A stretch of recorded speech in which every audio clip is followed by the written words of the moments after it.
All right.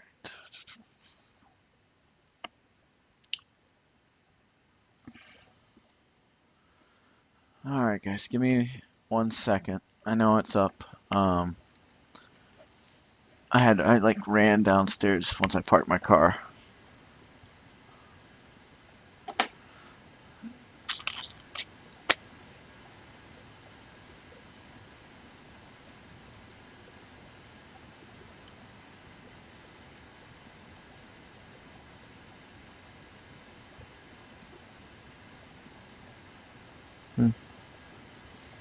I put my review stuff on there. I guess not.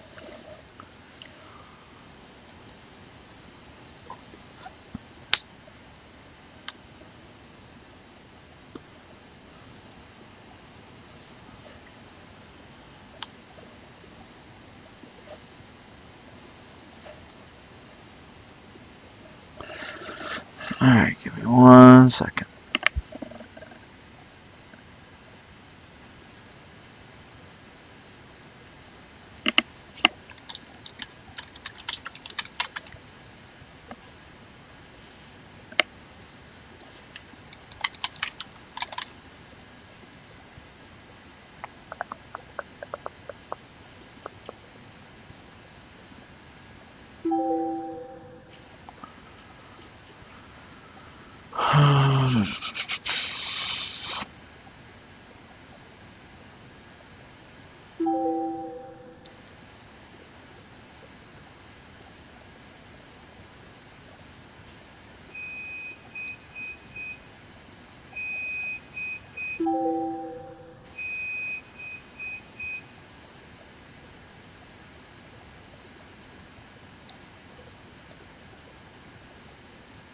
There we go.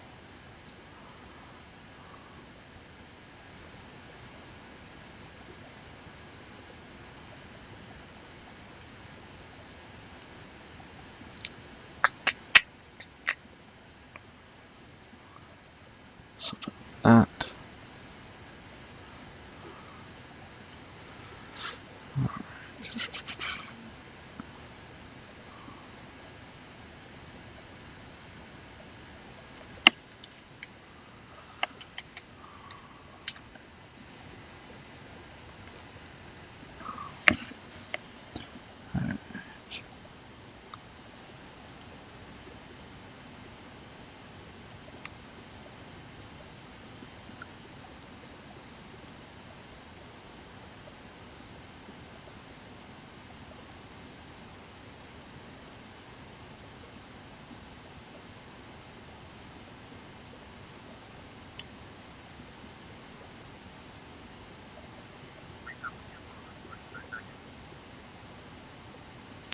All right, guys. Sorry. Thank you for giving me a couple extra minutes there. Um,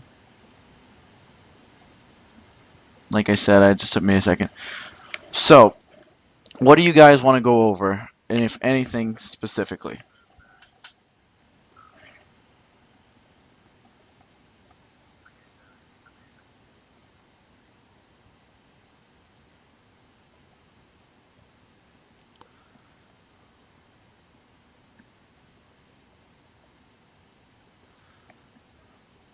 So help me out. What do you guys want to talk about? What do you guys want to go over? Everything. Okay. Super helpful. All right. All right. Principles. There we go. That I can work with. Um, uh,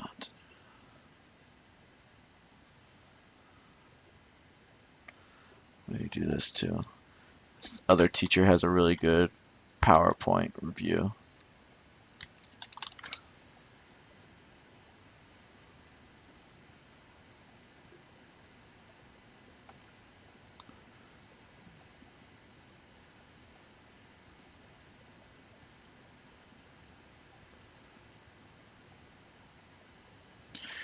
All right. So you wanted to work on principles.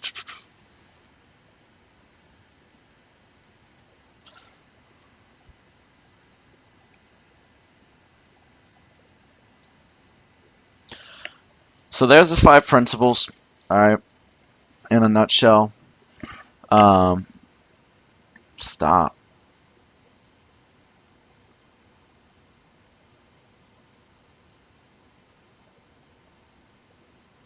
Well, I'm gonna do principles, and then I'll look for the next one. Okay. Um, so the way I would do it is it's these five. Okay. So if it's looking for a principle, because usually what will happen is if they're going for one of these, they're gonna put these other terms in there, right?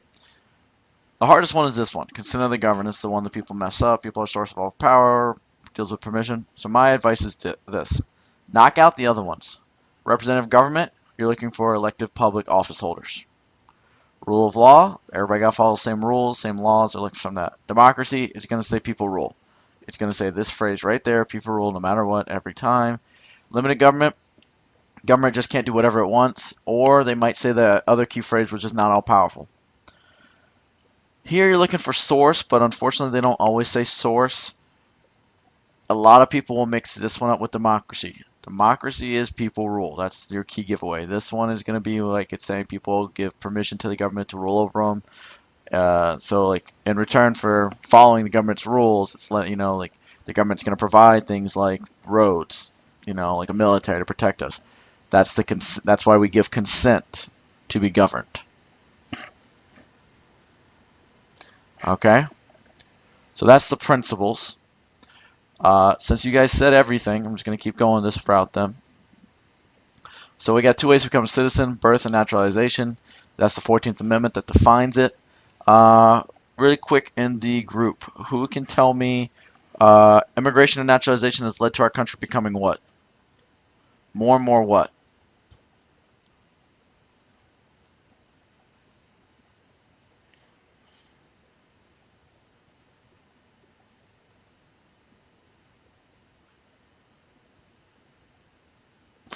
Diverse. Very good. Joe, I see your question about consumer sovereignty. I'll get to economics. I'm just going to do the older stuff first, okay? So you're good. Diverse. Um, Other key things with it, I mean, that's pretty much it. You got to know the naturalization process. So the first one is, you sign up. Second thing, you got to be in the country for 5 years. 3, if you get married, okay, to an American citizen. Then you take the tests. You got to be able to read, write, speak English. And then you also got to be able to know basic facts about American history, American government. After all that's done, what's the last step? What is the very last step?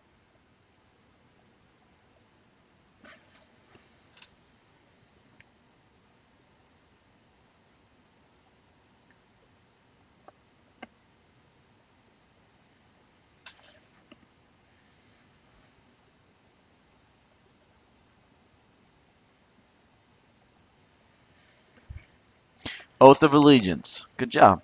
Good. To me, that's probably the hardest one for you guys to remember there. Otherwise, I think you're going to be fine. Um, so if you can get the oath, good. Let's see. Anything else with citizenship? 14th Amendment. That's the basics of it. Um, so we have civic duties and responsibilities. Really, it comes down to duties are mandatory, responsibilities are voluntary. If you don't do a civic duty, you will face legal consequences. They might say legal action. It's possible, um, but I doubt it. Most of the time, they use legal consequences. So, just be ready for that, just in case. So this is serve on jury if calls or military if calls. So, all that stuff. Responsibilities. If you need to think about it, what sounds like something that would be really good to do to make me a good person, but not necessarily make me go to jail if I don't do it. So, like, you should volunteer. You should, vote. But if you don't vote, you don't go to jail. So that's the difference. All right, moving down to the documents. Uh, well, these are messed up and wrong, somewhat. Believe in what you want. I guess I see what he's right. All right. So, fundamental political principles. Charles for Virginia Company of London, London Englishman. London Englishman, there's your key words, because, you're English if you lived in London anyway, so London goes with English. Virginia Statute of Religious Freedom literally tells you what it does. You can believe what you want. You can believe in any religion. It's pretty simple. I don't know how else to make that easier. Virginia Declaration of Rights. The key thing here, the one they're always going to ask, is it was a model for the Bill of Rights. Rights, rights, rights, rights, rights. So rights go together. We're going to skip declaration for now. Articles of Confederation. It's our first government. States had all the power. That's what it'll come down to. It's our first government. States had all the power. DOI, or the Declaration of Independence. Grievances. Grievances is a fancy way of saying what?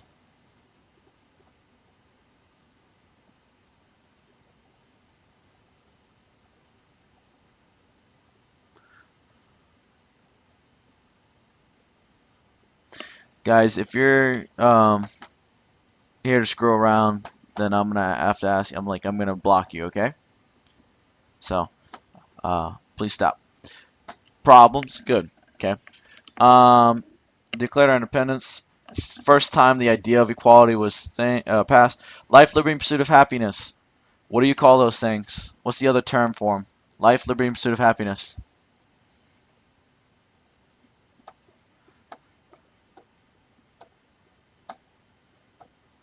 Life, liberty, pursuit of happiness.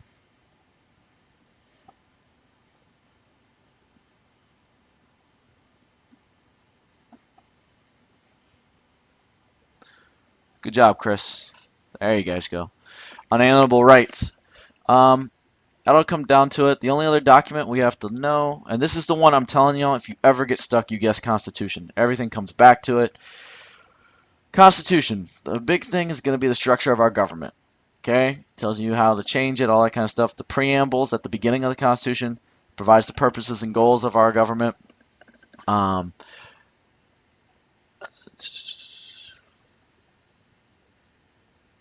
there it goes. So I'll go over that and over there in a second. There's 27 amendments. The first 10 are called the Bill of Rights. What principle best defines the Abraham Lincoln quote, and that the government of the people shall not perish from the earth? Man, Wubit, it's like you memorized a test question or something. As if that was an SOL question. Of the people, by the people, for the people. They're going to go saying it's people there, and that's going to go with democracy to answer your question, Wubit. Alright. So the preamble. There's really 6 phrases. We the people, well, that's not even, okay, this is what I'm talking about. I'll come back to we the people. Form a perfect union. It's basically saying articles sucked and that we need to work, states need to work together better. Establish justice. We need to have courts to decide things. Domestic tranquility. Domestic means here. Tranquility means peace. So keep the peace here in the United States. Common defense. That's our military. Most of y'all got that one. Promote the general welfare. This is our hospitals, our firefighters, things that make our lives better in general. And blessings of liberty, our rights. You know, speech, religion, all that good stuff. All right. The amendment process. So remember I told you there was 2. Normally it's going to be this one. Congress proposes and then the states vote.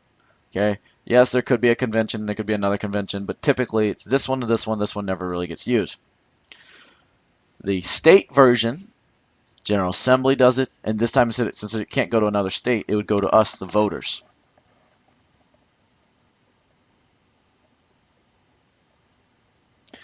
Do you have to have the preamble memorized? No. I would say, see how it is over here, Nor? Like how it's got the phrases and kind of what they do. You need to know if you see the words like establish justice is talking about courts. And if you can get that, you're going to be fine. You don't have to have it memorized word for word. Just be able to gather from what it's talking about to have a general idea. So again, the fraction on this side is 2/3. When you're going over here to ratify the amendment, it's 3/4. 2/3 over here, 3/4 right there. Okay. First Amendment. This, I never taught it this way. Some people do. RAPS, religion, assembly, press, petition, and speech. They all go with the First Amendment. I think you guys do a pretty decent job with it. So I'll leave that up to you. Yes, Bryce, this is the review. All right. So religion, press, and speech, I feel like you guys generally get. I can tell you in the past there was a question literally where a woman, they asked you which one of the freedoms is being used, and it was a woman holding a clipboard, and on the sign, on the little paper, it said petition literally on the paper. Now, it wasn't super obvious, and I know because I got to see the results eventually that kids missed that question. be careful when they show you pictures because sometimes like they're trying to add little details, and they don't always make it super obvious. So be careful with that.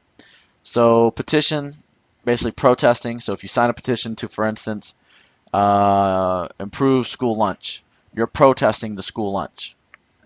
Assembly, you gotta remember the two words of gather peacefully. Um, that'll help you there. Fifth Amendment national, 14th state, that's due process. Okay, government has to be fair. So the official definition for due process is government is preventing the government from treating you unfairly. Fifth protects us in the national courts. 14th protects us in the state courts. 10th Amendment was power to the states. So what's the other name for state powers? Some of the questions Naila will be fill in the blank. Some of them might be drag and drop and things like that.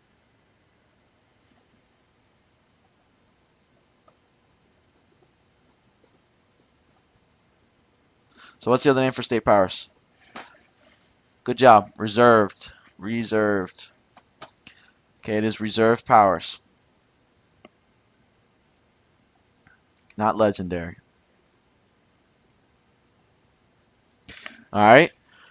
So if it's talking about express powers, we would know it's talking about national. And last thing, a little 16th Amendment, all you gotta know is income tax. There's not gonna be any other questions revolving. It's like if they ask you one, will either say income tax is what amendment or 16th Amendment did what, and you have to say income tax.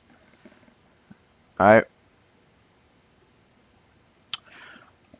Eli, I'm going to tell you right now, you don't have to know the propaganda techniques for the SOL. It's not part of the SOL, so don't worry about it. You will have to know mass media and things, and we'll get to that in a little bit, but you don't know that like all the different ways propaganda works. You just need to know what propaganda does and what it is in general. Everybody's welcome. You don't got to be in my class. Okay.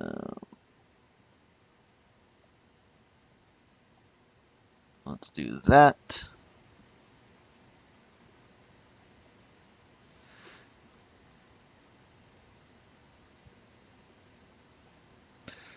All right. So yeah, everybody's welcome here. Okay. If you have questions, please ask them. I'm trying to catch them when they're asking in the channel. Okay. So if I miss it, I'll go back and double check. But I'm trying. I'm not looking at the screen. Obviously, like I can read the comments on my laptop, but I can't see what's on the thing. Okay. So here, now I taught my guys this over here. Okay. So we did it all the way up for national, then the state, then the local. Okay. And I told you that's what you should write down. So Mr. Brown, I highly suggest you doing this and including national. Okay. So let's just do this. National executive. I know it doesn't say it up here, but our national executive right here, I guess is where my mouse should be. National executive would be president. Okay. Over here, for national legislative, we would have Congress. And inside of Congress, we would have House of Representatives and Senate. Okay? Judicial is just going to be Supreme Court. You can know the other federal courts, which are right here. But, for now, for my purposes, I just want you to know Supreme Court. Then we go down the state level. So let's just do it. State executive or national executive president. If he dies, vice president. State executive, governor. If he goes down, lieutenant governor. County manager, if they hire one, it's a manager, and then town and city is a mayor. So the job doesn't change. The whole job, as you can see, it's already highlighted in yellow. The governor enforces state laws, national enforces national laws. The manager would enforce county ordinances. Town and city would be enforcing, the mayor would be enforcing city and town ordinances. Okay? Ratified means approved, Mariah. Guys, I'm going to get to them. I'm just trying to go in order since you guys said everything. So I'm trying to go quick through everything. Legislative, so we had Congress, we had House of Reps, and we had Senate. Legislative, again, they're all their jobs to make laws. So they're making national laws. General Assembly is making state laws. They're bicameral as well. Bicameral meaning two houses. So we got the Senate, we got the House of Delegates. Board of Supervisors, they're making county ordinances. Town and city councils are making town and city ordinances. Judicial, their whole branch is to interpret laws. And these are all the courts in order over here. We'll come back to those. If they ask you a question like who runs the schools, they're literally looking just for school board. And it's pretty simple there. For some reason, they really like to ask these questions. So the national government is primarily concerned with foreign policy, other countries, and things that affect more than one state. The states really are worried about your school, which they're in charge of, and your health and safety and well-being. So we have state police, hospitals are state funded, and things like that. And your counties are more worried about like what's affecting you on a daily life, like potholes maybe in your street, or like community center, things like that. So this is separation powers over here. I really think this is too much to write down. Here's that big word enumerated again. Another word for enumerated is expressed. Implied means like you're kind of stretching it. It's not written directly in the Constitution. All right.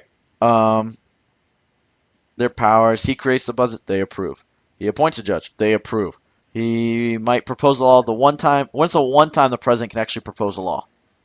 When's the one time? And yes, this is some of my suggestions for writing on that scratch paper. Was that chart over there? What's the one time the president should it can really propose a law? The one speech once a year.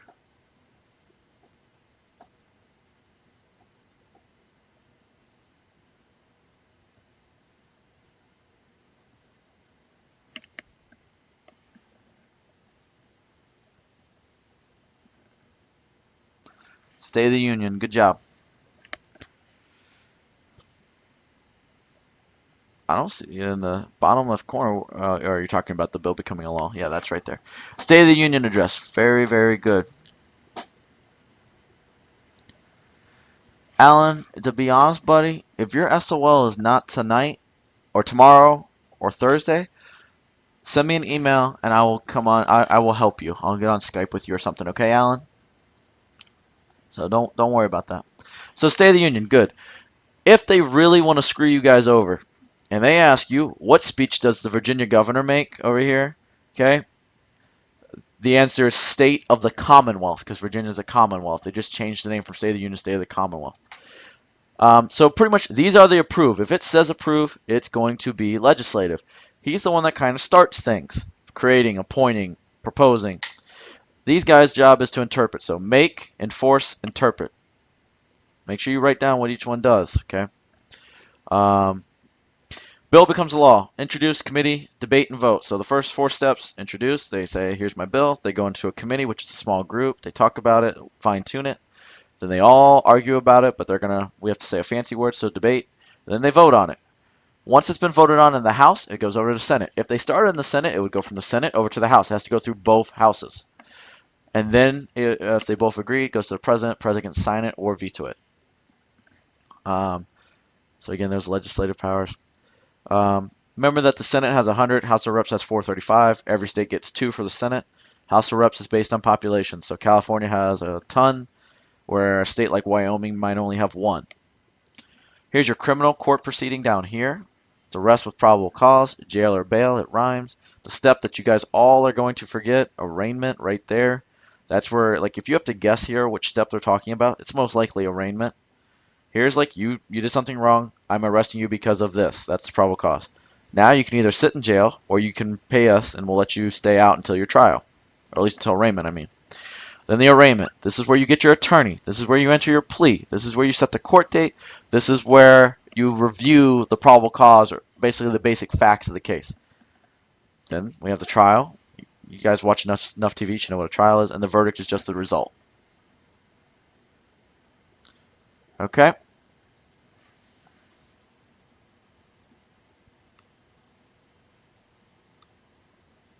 Yeah. All right.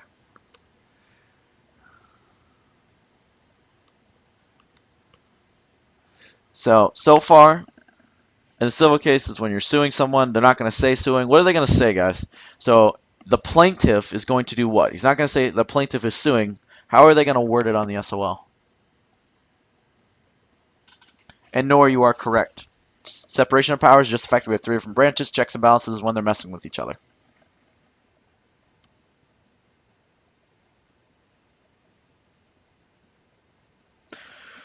Filing a complaint. Filing a complaint. Taking legal action is not a horrible answer, Asia, but filing complaints what they're going to say. No, I'm not going to say taking charges. It's going to be file a complaint. Okay? So because that's like the academic and the law, the law version of it. Okay, so we basically already hit separation of powers. We hit the documents. We hit citizenship and a bunch of stuff. Okay, we're gonna go back. We hit the next one. That's loud. All right. My students, I'm gonna tell you right now, this is where my scores were the lowest right here. So please pay attention. The other teachers beat me here as my phone goes off. 1 second.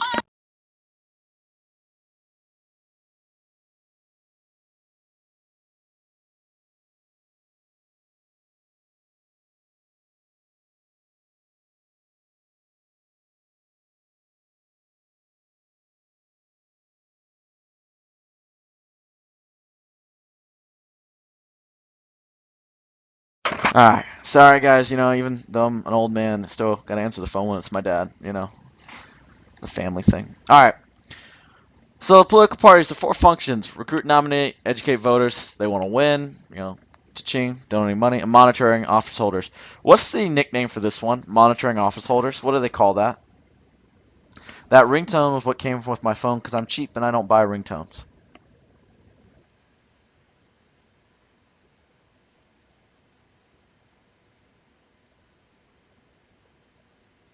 Watchdog is correct. And no, it is not from Charlie Brown, but I might lie to people and say that from now on. So, how are they the same? So, Watchdog was right. Monitoring office holders is Watchdog. So, this is how they're the same. They all want to win. Their party does affect the policy making, so basically, kind of what their platform will end up being a little bit. They have liberal and conservative views, and they appeal to the center. This might not be say center. It might say middle. It might say moderate. It's all the same. If you want to win, you got to win that middle vote. All the undecided voters are right there. The only difference is their platform. Their platform is basically all their stances on issues, whether they're pro gun rights or want tougher gun laws or whatever. All these ideas make up their platform. Third parties, really, you got to know them just because they introduce new ideas. That's their main thing, or they focus on one idea. So, all right, mass media. All right, so we got these are the different types of media. This is what they do for you, okay?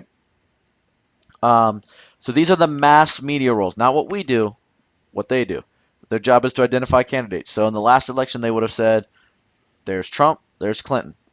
They emphasize selected issues. I guarantee you guys probably heard about that failed missile launch in North Korea. I don't look at the news in North Korea all the time. I don't have Twitter or whatever, social media following North Korea. I know it was there because the news sites and the news organizations reported there was a failed missile launch in North Korea. So they emphasized or focused our attention on that issue. These three things right here, right editorials, political cartoons, op-ed pieces, will appear together. What's probably going to happen is they'll insert a fourth choice and say which one of the four doesn't belong. Writing editorials, creating political cartoons, and op-ed pieces. That's all mass media jobs. Okay? Last thing is they're supposed to broadcast different points of view.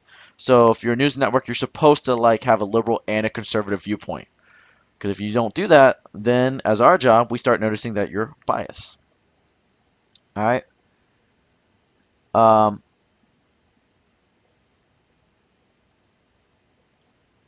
no, there's more. 15 was the number we did for that project, Asia. It doesn't mean there's only 15.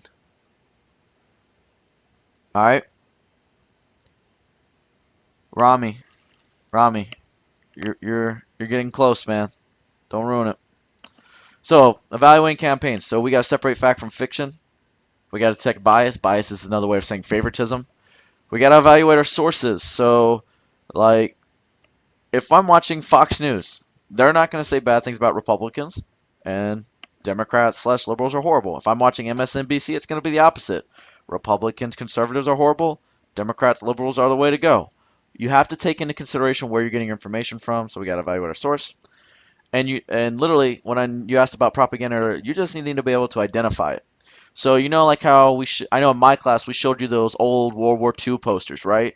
Where it showed not the most positive images of the people we were fighting because they wanted to drum up fear and get people to buy war bonds or to help towards the war effort. They were trying to scare us into doing it. That was propaganda 101. All right, the Electoral College. So this is what an Electoral College map looks like. This is missing something. So it elects the president, but that would be wrong because it elects the president and the vice president. The Electoral College, there's not really a definition for it. Um, it's the system we use to elect the president and vice president. So it says based on population. That's actually 100% wrong. That's not right there. So for instance, the lowest number here. So I'm going to zoom in really close here. The lowest number you'll see is 3. What makes up that 3? Can anybody write it in chat? How do we get to the number 3? Because that's the minimum you have to have.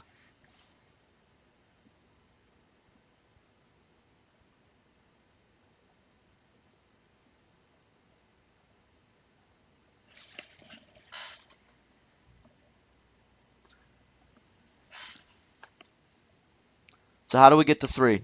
Very good, Grace. Good job.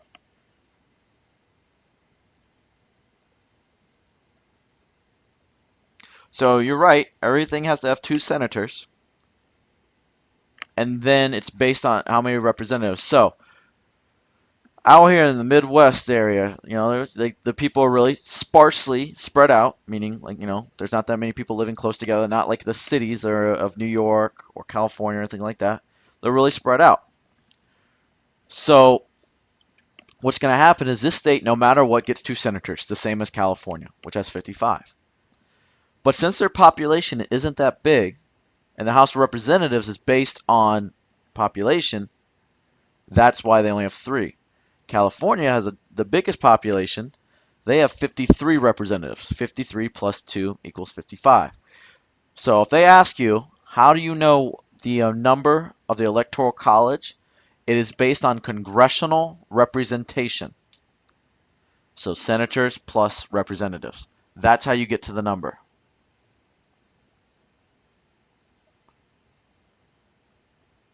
Okay? Guys, I'm really trying to go over this stuff. I'm trying to keep it concise. I don't have time to babysit the chat, so please make sure you're staying on point. It was 2 senators, Nor, plus 1 representative. Okay? The magic number to win is 270. There's a total of 538 if you include DC. And basically what it means is you're going to go after the big states. If you want to win, we played that little game on iCivics, if you remember. You need to win California, Texas, New York, Florida, these bigger states. The small states can matter. If it's really close, they could be the difference. But generally, you want to go after the big states.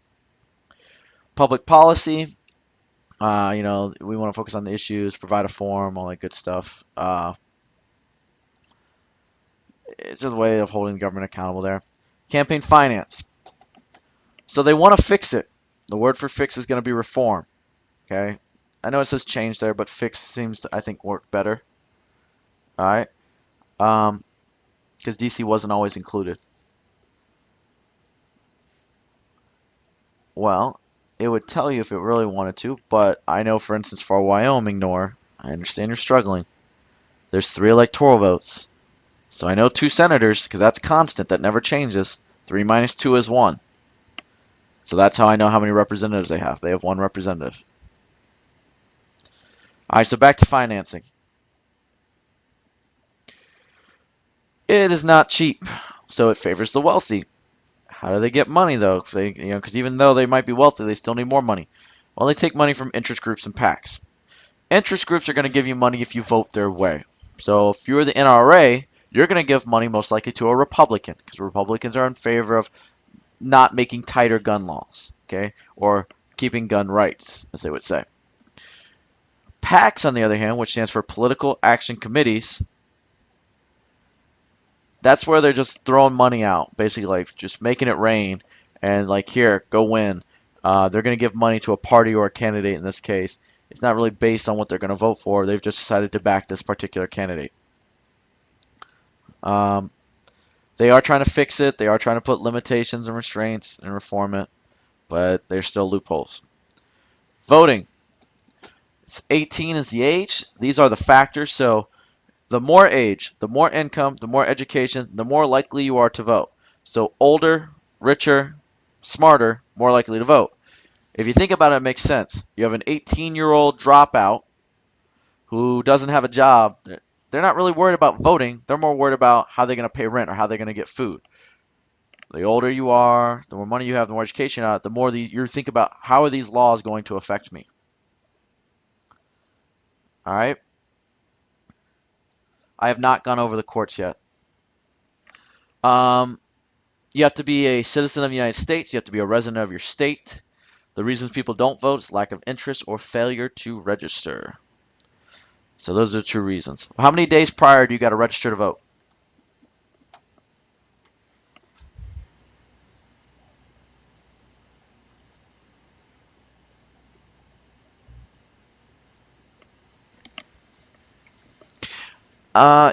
There's maximums like 50,000 and 100, but all they got to do is nail it. Say, Nor, you think the same way as I am. Here's 50,000. Go give it to the candidate. That's how they get around those loopholes.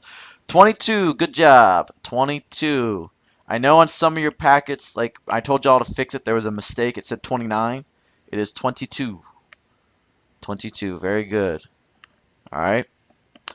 So that's voting and political parties, all that good stuff. Let's go to the next one.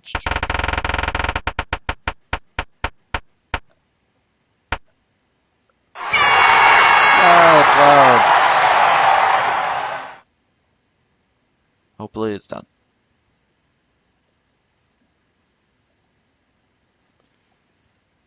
Let's turn down the volume a little bit. We already did this, so that's a waste of space.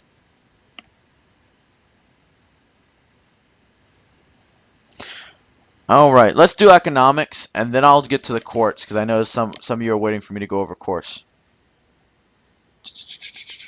Any other questions?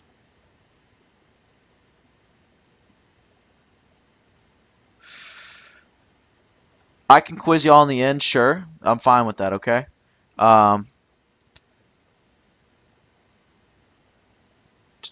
We survived till 6, guys. What? Alright, anyways, I'm gonna go back to this. Career planning. This is a waste of space unit, and I say that because like it's teaching you how you should be good. Let's be honest. You guys know if you're applying for a job, you shouldn't go like, yo man, I'm mad cool. That's not gonna get you a job. All right. So you need to show good character traits, show that you have skills, blah blah blah. Pretty simple common sense. The only question that could possibly get you is here, self-assessment. What that means is that they might ask you, what is the first thing you should do when you get a job? It's called self-assessment. Basically, what are you good at? Okay? If you're really good with numbers, go be an accountant. If you're really good at sports, try and be an athlete. If I'm not good with numbers, I should not be an accountant. So I am assessing myself. That is basically the only question they would ever ask about this. All right, economic terms. Scarcity. Things are hard to get. Which question did I miss, Nor?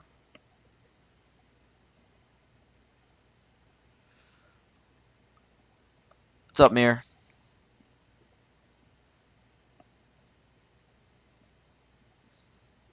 I'm going to keep going, Nor, because I didn't see a question. I'm sorry. So scarcity. Things are hard to get. Consumption means to use. So I am not wrong when I said, hey, I just consumed the last bit of my shampoo. It doesn't mean I ate shampoo. It means I used it. So you as a consumer, when you go to a store, you are a consumer because you are using the products. So if you go to the Best Buy, you are a consumer because you're using their products. It doesn't mean you're eating them. I know we think of consume as to eat. 270 is the number to win. There are 538 total electoral votes. I'm going to go over the courts, Hypervenom, whoever that is. I'm going to do that after economics. So I saw that. I am going to go over it, okay? Production, combining resources to make things. And here are the 4 different types of resources. Humans means the workers. Capital means you bought it. So like I am using my capital resource for doing this right now is my computer, right? And my headset. My human resource is me because I'm doing the work. The natural resources, I don't know, I have a bottle of water near me that I'm drinking, something that came from the earth. And the entrepreneurship was me having the idea to do this stream. So those are the 4 different types of resources and how they are. When you combine them, when my powers combine, you make production. Opportunity costs goes with choice. So if I give you an option saying, hey, here's a Pepsi and here's a Coke, you got to make a choice. You pick Pepsi. Your opportunity cost was Coke. That's it. Don't make it any harder. Opportunity is what you give up when you make a choice.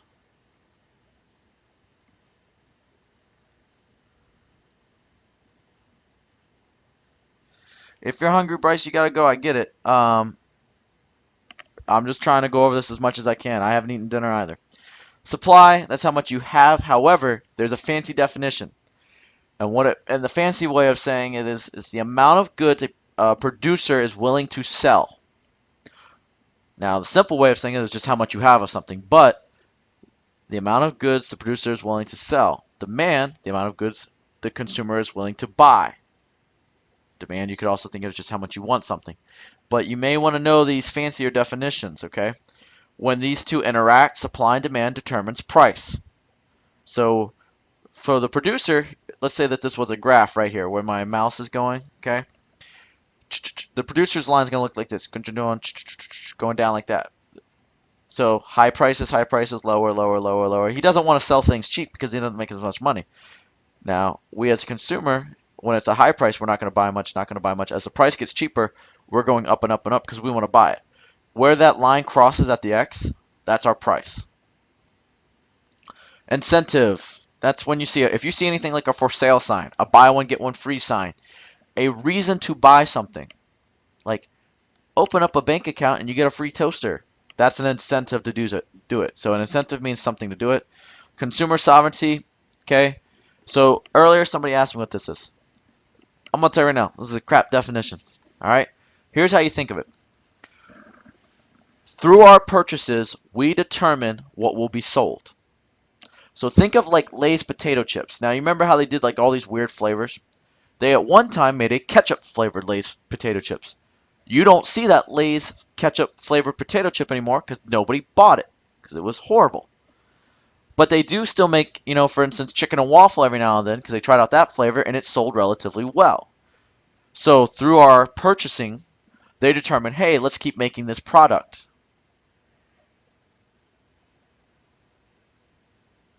All right. Hey, Rami, I know you want to be like the star of this, but I don't really have the time for that. All right. Ain't nobody got time for that. I had to do it, sorry. All right, anyways, so that's going to go over more of that. Profit, that's when you make money on stuff, okay? It's what you have left after you've paid all your expenses. So you got to pay your bills first, then the money you have left is your profit. Okay? Let's keep going. I don't need to see that.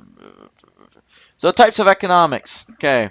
There are 4 types: traditional, command, mixed, and free. Traditional, think of back in the day, or think of like in the middle of nowhere, like tribes. I will trade you this corn, and you will trade me, tools to hunt. Think like, primitive stuff like there. That's a traditional economy. They're not using money. They're doing more trading and bartering. And also typically in traditional economies, if your dad was a blacksmith, if your grandpa was a blacksmith, if your great-grandpa was a blacksmith, guess what you're going to do? Be a blacksmith. Yay! All right. So, command economy. Command sounds a lot like communism because they kind of go together. Command economy is the government does everything. So this is all government. Free market's the opposite. It says very little, but basically no government. Free market economies don't exist. It's kind of an idea of where like the government's not involved, but unfortunately there's always a government in every country, so that's why free market doesn't really exist at all. And then pretty much every economy in the world, there are some command economies, but every economy in the world is a mixed economy because there's some government involvement, and there's also where we have some things where the market just figures it out on its own. So the United States is a mixed economy, and so on. 90% of the world is mixed economy, like that. So again, lots of government, no choice. Okay, no consumer sovereignty, no competition. Free market, all competition. Profit means everything. All that good stuff. Did I get over anything there? United States economy, it's like consumer sovereignty, profit, motive. I think you guys are fine. You got it. Types of business ownership. Proprietorship, 1. Partnership, 2 or more. So there could be up to 10 of you. Corporations, that's when there's a bunch of people. And the key phrase they're going to do with corporation to try and trick you is they're going to say things like, Your liability or your risk, okay? They're saying this guy uses the word risk here, but they might use the word liability, is limited to your investment. So if you put in $100 into a company and they go bankrupt, you're not going to lose your life savings. You're going to lose that $100 because your liability is that $100. You're risking $100. A corporation can also act as a legal person. So that's why, like, when you heard about that person who spilled coffee and then she sued McDonald's, she didn't sue like the person who actually dropped the coffee on her, or she dropped it on herself. But the point is, she didn't sue that particular McDonald's, like the regional one. She sued the whole company because they are a corporation, therefore they can be treated like a legal person. Okay? I already did lawmaking process, Nor.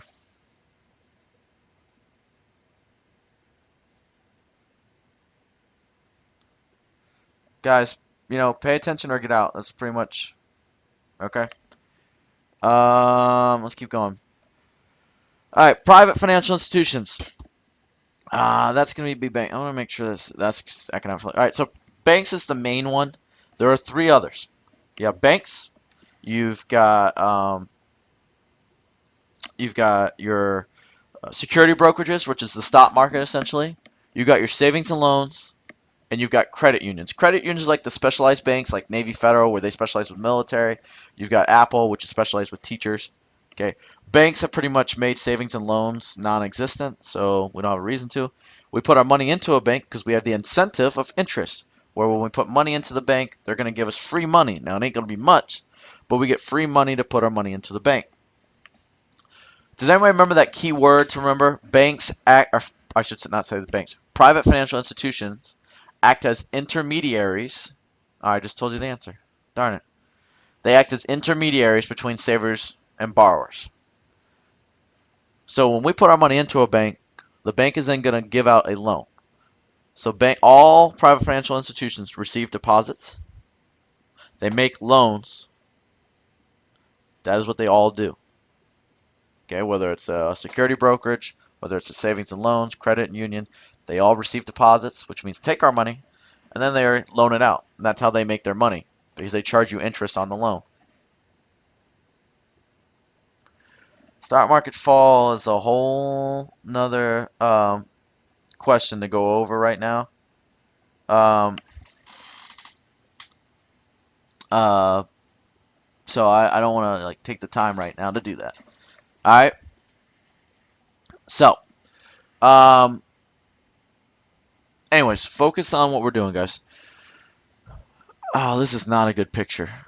Oh, that's a horrible picture. I can find a better picture by typing in this thing. Let's see if I can do this. Economic flow chart. Let's see if I can get it. Where's the one I like to use? There we go. View image. Let's zoom in here. All right, so economic flow, here it is. Okay, it's where the money is going to go round and round and round and round and round and round and round. That's why the other name for it is circular flow. Okay, it's going to be between households, which could also be named individuals, businesses, and government. And essentially follow, well, they didn't do the image completely right, but we're going to go around this way, okay? So, as a household, we provide labor to a business. We also pay them because we're going to buy stuff from a business to a household. There's the stuff we're buying, so there's the goods and services, and there's the income we get in response for the labor. So I work, goes there, and in return I get a paycheck. I give them money, in return I get goods and services, grocery store or something like that. Business to government. Business provides goods and services. Those tanks and jets don't build themselves, and businesses also have to pay taxes to the government.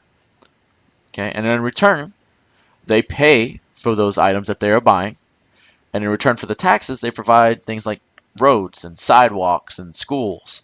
That's what is provided through those services. Same thing over here. Okay, so households to government, we have taxes. Again, we all hate paying taxes, but we got to. And labor. Teacher is an example of providing labor to government. In return, I get my paycheck. I'm a government employee, so that's my income. And again, I also use the roads and the sidewalks that they provide. The three things constantly going around in circular flow is money, goods and services, and resources. The resource being labor. All right. Do you have to pay a fine if you can't pay back a loan? They will continue to charge interest on your loan, so they make money every time you're late. Remember, this is why I told you I don't even own a credit card. Okay? So it's not necessarily a fine per se. It's charging you interest. Every time you're late, it's going to go up more and more because they have more to charge interest on. So it's not good to keep that, keep accruing interest. All right. So let's go back to here. Government involvement. So, antitrust laws. So we want competition. So because we don't want that stuff to happen. We don't want monopolies. Antitrust means anti-monopoly. We want global trade. We talked about global trade, all the good things it does, such as create jobs. We could buy things cheaper, get things we don't have, sell things to other countries, all that good stuff. And it helps new businesses. What are the 3 government agencies we learned about? Not the 3 you may know, but 3 government agencies we learned about that help to kind of regulate industries.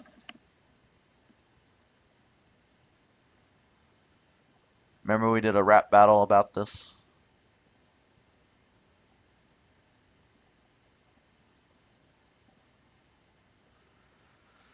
I got presidential power soon, guys. I'll go back to all that stuff. EPA, FCC, and FTC. Very, very good, Mariah. Good job. Okay. The rest of y'all got it as well. Good job. All right. So the FCC monitors like TV, radio, that kind of stuff. FCC won't let me be blah, blah, blah, blah, blah, blah, blah. EPA is going to monitor environment, and FTC is going to be monitoring business. Okay. Oh, I didn't even realize that. Oh, I had it. It was right there. I didn't know. Oh, sad face. All right. This looks really, really complicated. Yeah, I'm just gonna open a Word document. Let's go with that. Let's do that, guys. Blank document. See all those assignments I graded over there. All right, write it nice and big here. So we got the Federal Reserve. This is one I feel like you guys really struggle with, so that's why I'm taking the time to do it here. What's the nickname of the Federal Reserve?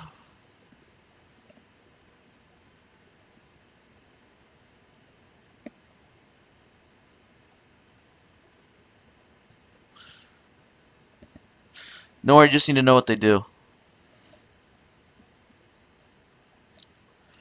The Bankers Bank. Good job, Eli. Bankers Bank. Good job. Or it could also be called Central Bank, one of those things. So they really just their job is to make sure that our money doesn't become too valuable or too invaluable. What I mean by that is if too much money gets printed, okay, your money becomes worthless. It's called inflation. And on the other hand, if there's too little money being printed, money becomes harder to get, and that's how we can have a recession, meaning basically nobody's able to spend money and our economy suffers. So they're like really kind of trying to balance the bar between those things. So they have ways to slow down the economy or speed them up. So let's talk about slowing it down. Okay, so what's one way we could slow it down? Go ahead and type it out there.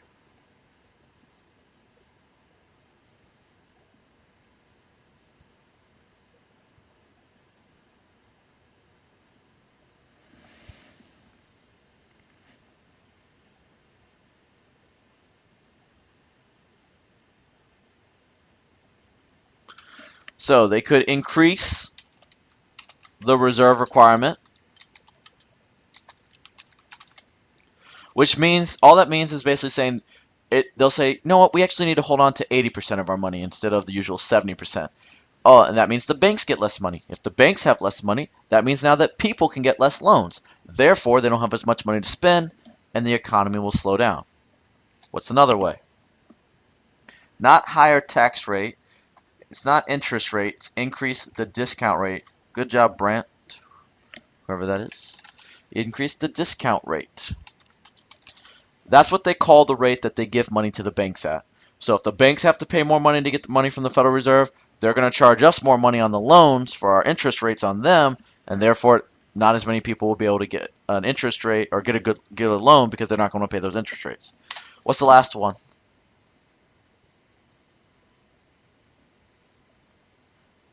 Oh, I see Grace wrote it. sell government bonds, but it also could come up as securities. So you remember those old war ads from like World War II? It says, buy war bonds and help your guy have a bullet in his gun. Something really corny like that.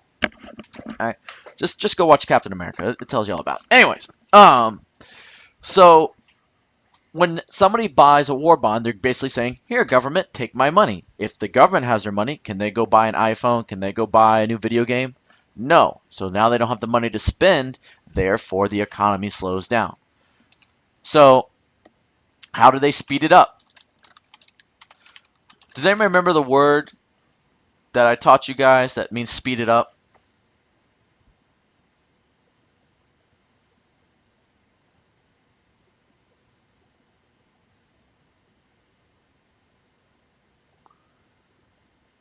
Like to give it a little kick in gear. Does anyone remember that word? Not efficient. Not efficient. Efficient would be meaning using your time the best, the quickest and the best. I get why you put efficient, but that's not the word here.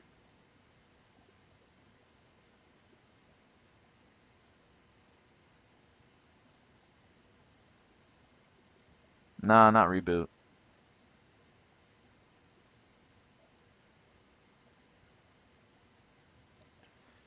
Alright. Don't worry about it. It's just going to be one of those other words.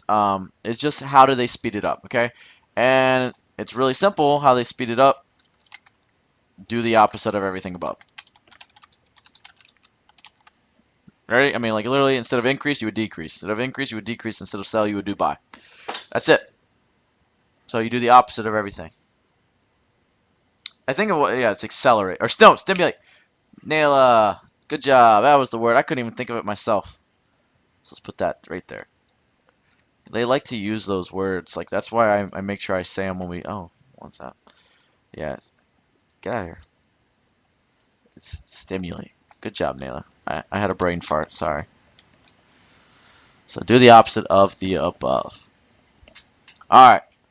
So, that's the Federal Reserve. Let's go back to the PowerPoint.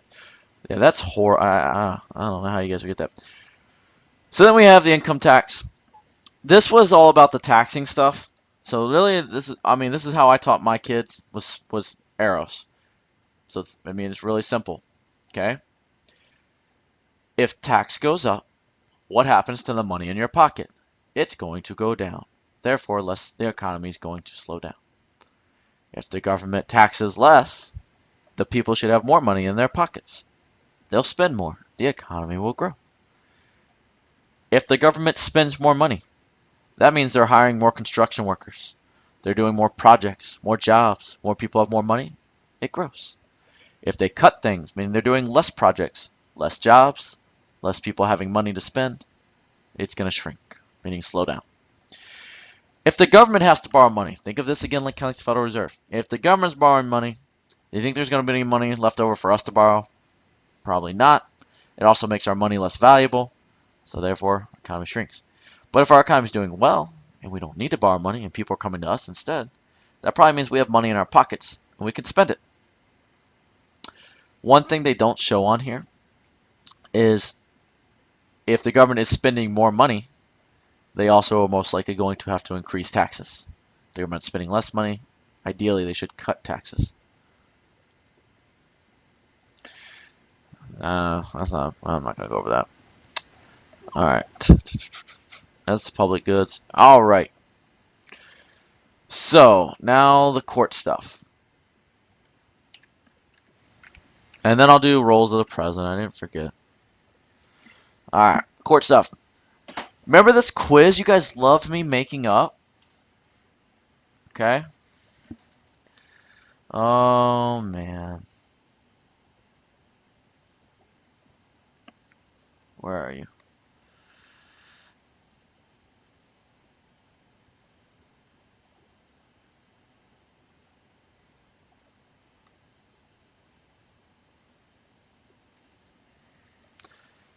Guys, let's just focus on this, okay?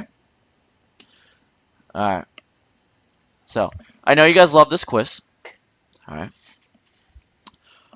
So here's the easiest way I can tell you this. The top two on each side. So Court of Appeals and above, where my arrow is hovering over. Justices, no jury. I don't care if it says judges or not. Know that there's an S. Justices, no jury. I don't think they'll ask that question, but just in case they do. The third one down. So right here. It's going to be your judge and jury. Judge and jury for the who. Then down here, you're going to have these two. Judge, no jury. So multiple judges, no jury. One judge, one jury. One judge, no jury. So that's it. Okay?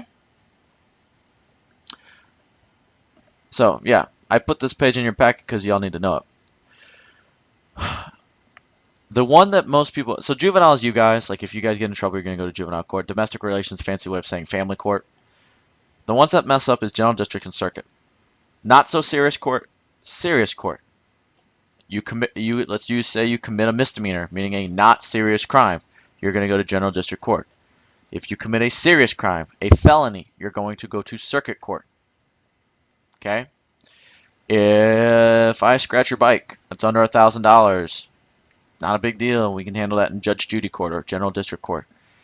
If I you wreck my Ferrari that I've hidden away because teachers are rich, I'm gonna take you to circuit court because it's gonna be a couple thousand. Okay. I will say it one more time. Give me a second, guys. I'll say it again. Hold on. All right, just listen to the jurisdictions. So, if you take nothing else away, this is the more serious court. Murders, felonies, here. Lots of money. Not so serious court. Speeding tickets. Jaywalking. Stealing a candy bar. Going there. So they asked me to do the who's again. Up here. So 1, 2, 3, 4. Multiple judges. No jury. These two. Circuit court, U.S. District Court. Judge and a jury. These two down here. Judge, no jury. There are 3 types of jurisdiction. So you see over here there's original, appellate, and limited original. The only courts that have limited original are the Supreme Courts. And what that means is it's either dealing with the state constitution or the U.S. Constitution.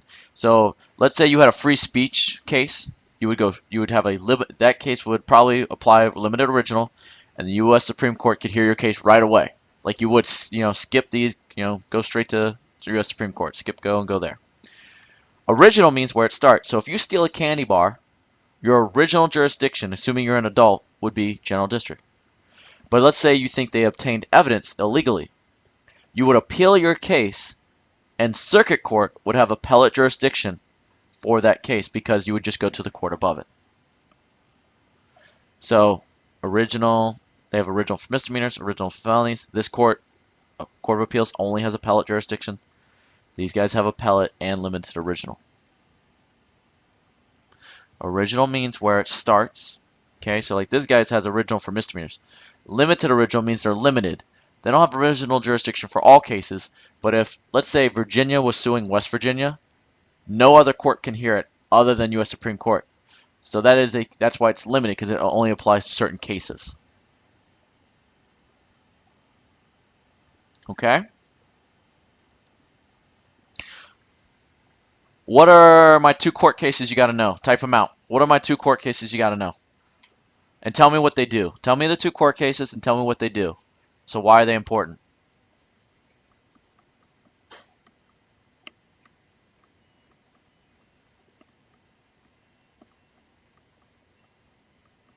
Who cares what jaywalking is? Come on, focus. No, not civil and criminal. Court cases. Not the 2 different types of cases. The 2 actual court cases. Good. There we go. Alright. So, Marbury versus Madison gives us judicial review. That's literally what they're going to ask you. It'd be one of the ways. They might even say judicial review was given to us by what court case? Marbury versus Madison. Or they'll say Marbury versus Madison gave us what? And you would have to say judicial review. That's it. The only other one would be Miranda versus Arizona. And they're looking for due process. Okay, they want to say which one of the following cases would be an example of due process, or Miranda versus Arizona was an example of which principle, due process. So that's what they're going to go for. Okay? Now, the other types of cases, civil and criminal. I'm going back to my Word document just because it's simple for me. I already did criminal earlier. Actually, I already did criminal and civil. I already did all those. Presidential roles. That's another thing I didn't hit on.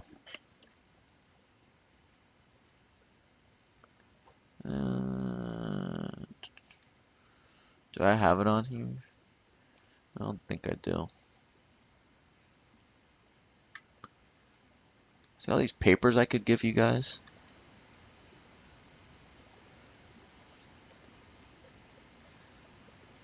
Do do do do do do do do do do do do do do.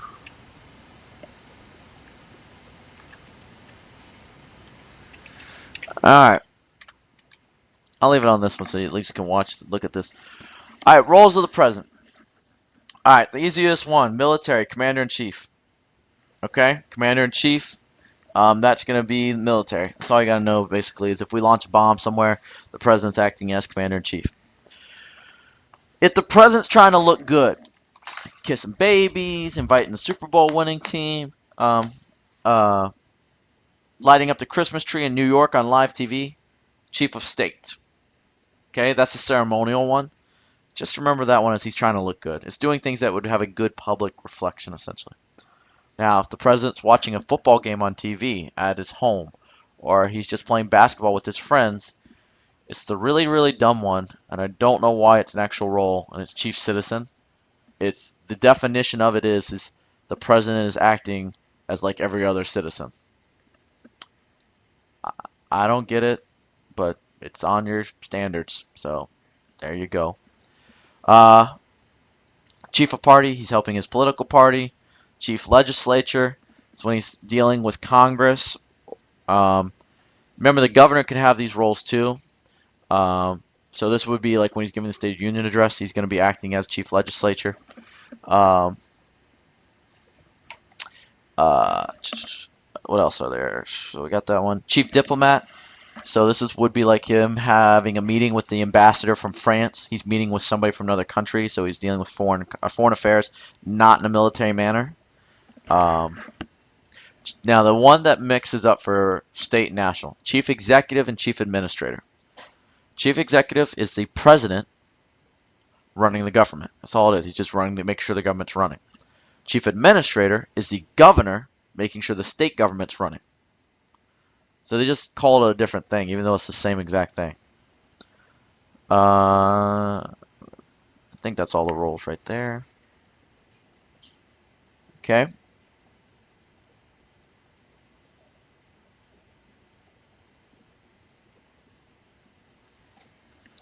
Oh, gotcha. All right. So,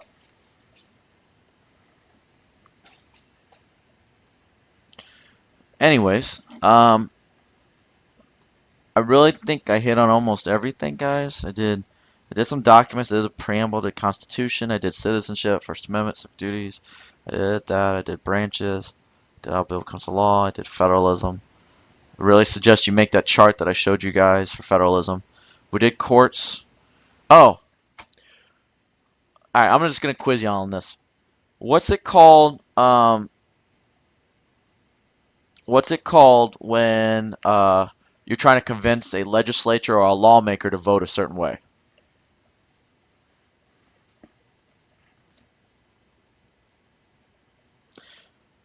Chloe, I will be surprised if you don't pass advanced. Don't be so hard on yourself. Lobbying, very good. Lobbying. So interest groups like to lobby. They identify issues and they make political contributions. When they say make political contributions, it's a really fancy way of them saying, hey, we're going to give you money so you vote a certain way. By the way, for the screen right now, all I'm doing is just going to hit over every now and then just so you can see some new terms and just study them while I'm talking, okay? Um, so, again, this way, if you're looking at this tomorrow, you can see that I don't know. We're about 40 minutes in. Or, well, God, we're actually about an hour. Dang, I went over an hour already. We're about an hour in. Okay. Um, I guess, Nail, I just hit on what you were asking about, too. All right. Uh, what else? House lobbying. Oh, here's one you guys always forget. So local governments have to be ready for like national things. So in case there's an act of terrorism, or there's one of these. What do you call a widespread disease? It's also the name of a very popular app.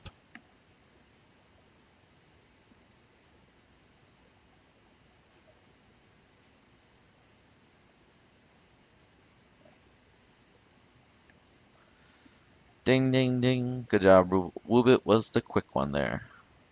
Not plague, not epidemic, pandemic. All right.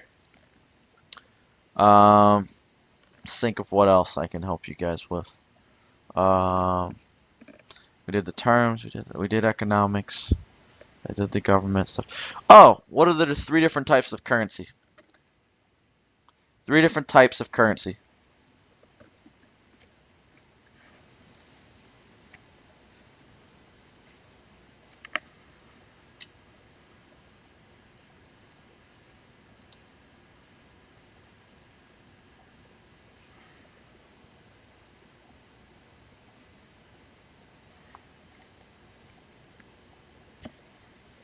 I have not seen the correct answer yet.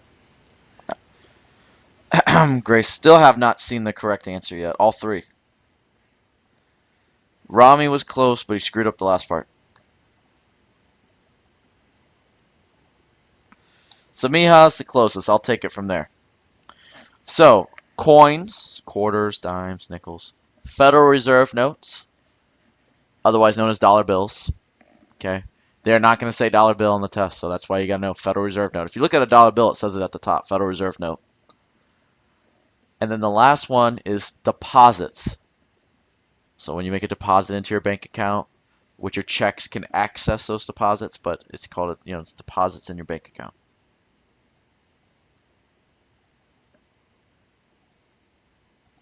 Okay. Um, a receipt that you get every time you make a transaction is actually probably the most simple form of what? What is a receipt an example of?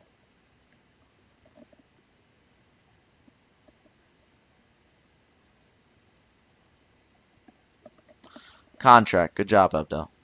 Good job. I'm trying to think of anything else that I could go over with you guys. Uh, I think you guys got it. I think you guys are good. Oh, character traits. I really hope you don't miss this, but like, when you tell the truth, you are being honest. You can share a secret with someone. That is trustworthiness. You salute the flag. Patriotism. In case you could not sense my sarcasm, that's really easy. And yes, they will ask you questions about that. Nor, I already did criminal and civil case. You will have to go back. I stated I could. I already did that, okay? Alright. You want me to quiz you guys some really quick, because I'm hungry too. I need to go be a fat kid and like just go like splurge on something. I think I still have a leftover Easter egg bunny. I still got one of those from my mom, so it's pretty cool. You know, I can be a fat kid. Um, anyways, so I have no idea what else we're about, so you can please go over that. I went over the Federal Reserve and all that stuff. You went over that thing. Um, fat kid's only mean when I say about other people. I can call myself a fat kid all I want. I know I am. I eat like a fat kid. You see my diet: Slim Jims all day, every day. Um. Anyways, let's get back to the point. Uh, what do you want me to go over? What do you guys want me to go over? So I already did Federal Reserve. I spent time on that. I know Miss Mpufe went over that. That's why I went over that too. 13C was taxes. I went over that with you guys already too. I talked about that. I went over everything Miss Mpufe would have taught while I was not in the room. Like I made sure I did that. Money, contracts. So I don't know what you say when you say you don't understand. I just went over it. Random Spitfire notes. The roles of people in criminal procedures. I went over criminal procedure, guys. All right, checks and balances. You know what? I did not do that one. So let's do that one. Good job, Hannah. Okay. So checks and balances. The most common one, please don't miss this, is the executive can veto legislative. But every time legislative has to confirm something, technically that's a check. So the president has a check on the judicial. They can appoint judges. Well, the legislative also has to approve judges. That's their check on judicial as well. Well, what's the fancy term for firing? So how can the legislative fire? What's that word they use? They don't say fire. What do they say? Aisha, I did roles of the president. You might have to go back and listen, okay?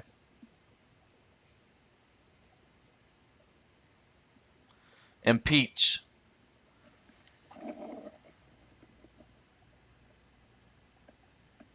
Impeach. Good job. Sorry, I gotta time out Morgan. There we go. All right. Oh, had to stretch. All right. Anyways, um, so that would be impeach. They can impeach judges. They can impeach the president. Now they have to be doing something wrong. Do that. Judges serve a life term. That's kind of a check, because they don't have to worry about getting reelected. Uh, the executive branch makes the budget. Congress has to approve the budget.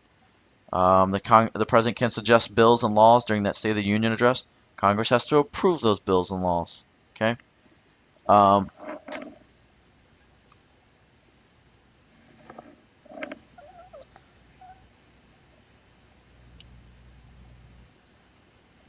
a subpoena is when they require you to testify. Um, uh, what what did I miss with Wubit? Let me see. Hold on. The search warrant subpoenas, all that stuff. That's the magistrate. Like this one right here. I know it's up here, guys. It used to be on the SOL. So these flashcards are a little bit older. Magistrate will not be on the SOL. I know it's not on there. I would have made sure I taught it to you. So this one, yeah, I mean, it's nice. You can know that they do exist and they are there, but it's not required. It's not going to be on the SOL. I guess I haven't flipped this in a while. Let me flip it next. There you go. So the checks and balances, what you're really looking for, is just judge it by the scenario. What branch is being affected here? What branch is doing something to another branch? Is it executive affecting judicial and so on from there? That's what they want you to do, be able to diagnose with checks and balances. The released one was also older, meaning they have upgraded and changed what is required on the SOL. So, ha, ha. All right. Um, what did you never learn, guys? Hold on. Let me see.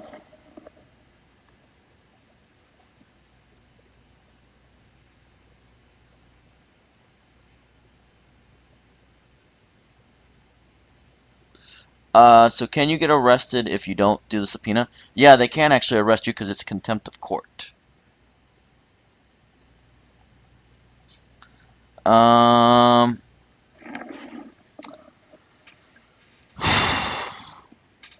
I forget. If you get a 600, Chloe, I will take an or request, and I'll get you some Chick-fil-A or something. You get a 600. I'll make that deal with you right now. Okay? Um, can you think of tricky questions?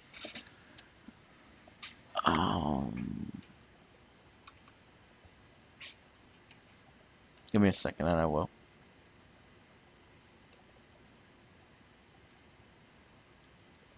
Is there anything else up here? I can leave it. I can leave it on that. That way you can look at that stuff.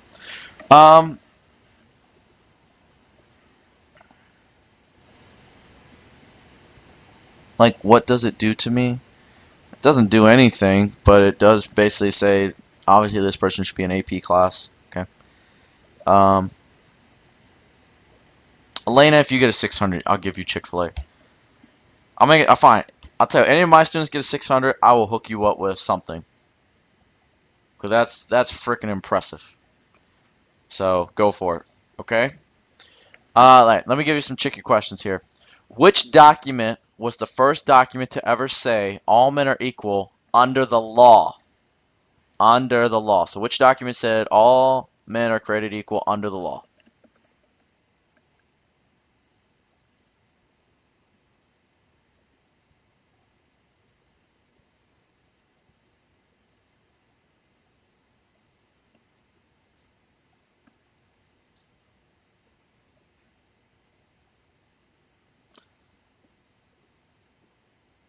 So Mija with the first correct answer.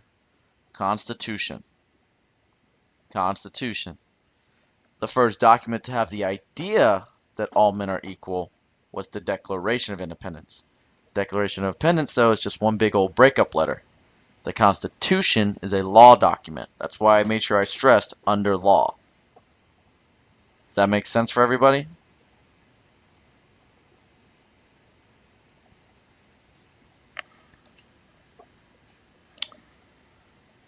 So again, I did that just to mess with you guys and just to, I'm trying to do what they, how they mess with you guys.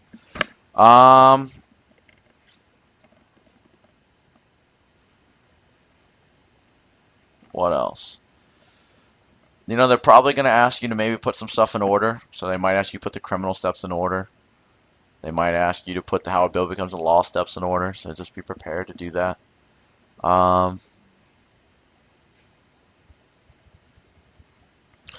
What?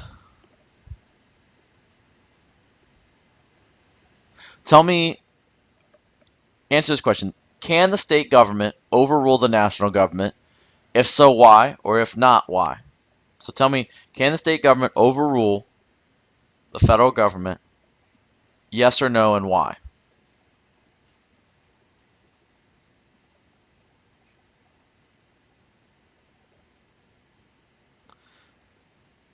Chloe, I can tell you're testing in the library.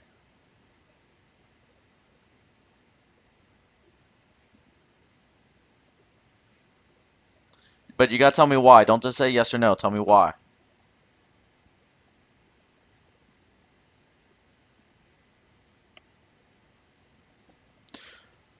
Good. Because the national government is supreme. Good stuff.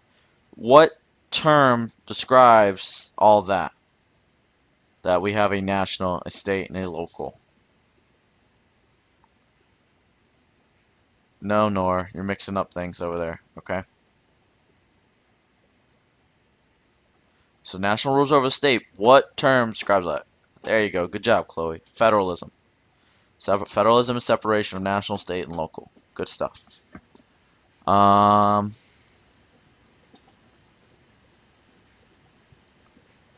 I really don't know what else to go over, you guys. I think you're ready. It's 9:30. I think some of y'all need to get some sleep, especially the ones that are testing tomorrow. Um, so I want to make sure you guys can get some sleep. Uh, you guys have any subjects you really need me to cover right now? Um, that I can do like within the next 2 or 3 minutes. Samir, you're not gonna fail.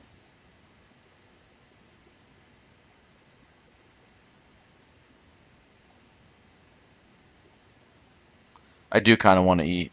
The fat kid in me is calling for it.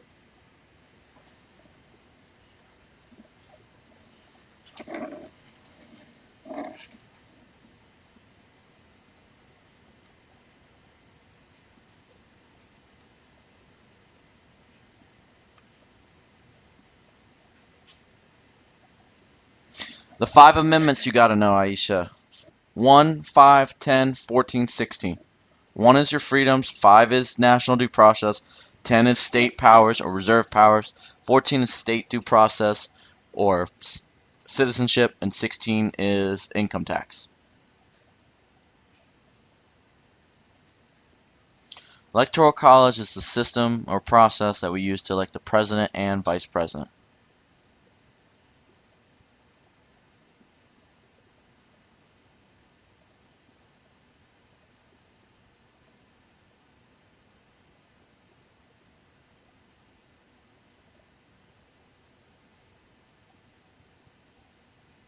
No problem. Like I said, guys, the video will be saved, so if you want to go back and double check, you can always do that. It'll be up there. Uh, After I see the test tomorrow, I can't, that's why I'm doing this tonight. I can't do this again tomorrow, so you're more than welcome to come back and look at this. Similarities, they want to win, they pay money, they affect their the political ideology of it. The only difference is their platforms.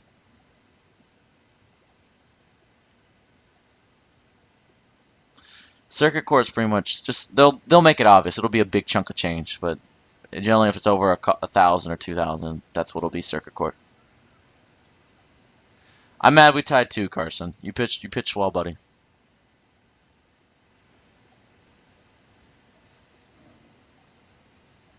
All right, Rami, I'm gonna put you in timeout again. Um, I'll tell you this too. If you guys found this really helpful, I can try to do it for science. I can do it for pre-algebra because I know pre-algebra too. I'm not doing English. I suck at English. I'm staying as far as away from English as I can. But I can try and help you guys review for science and math as well if you would like it. Just let me know, and I'll make it available. Because I am actually certified a tutor in pre-algebra. Um, Science is how much I remember, so I can help you with certain things. Um, but yeah, so if you guys want some help with that, you can let me know. PACs, they just give money to, they're just going to give money to candidates or parties. They don't really care what you're voting. They've already decided, I'm going to give money to you.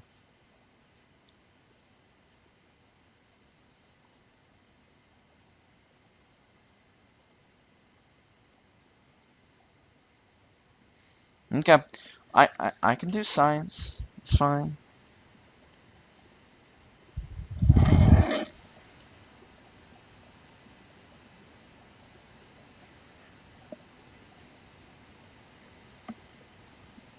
Okay, so, yeah, go get some sleep, guys. Um, I am. All right. No, no, not for me. You guys see my handwriting? I hated English class so much. I was horrible at it. All that once I finally got to college and I could type all the papers, then it was much better. I had spell check.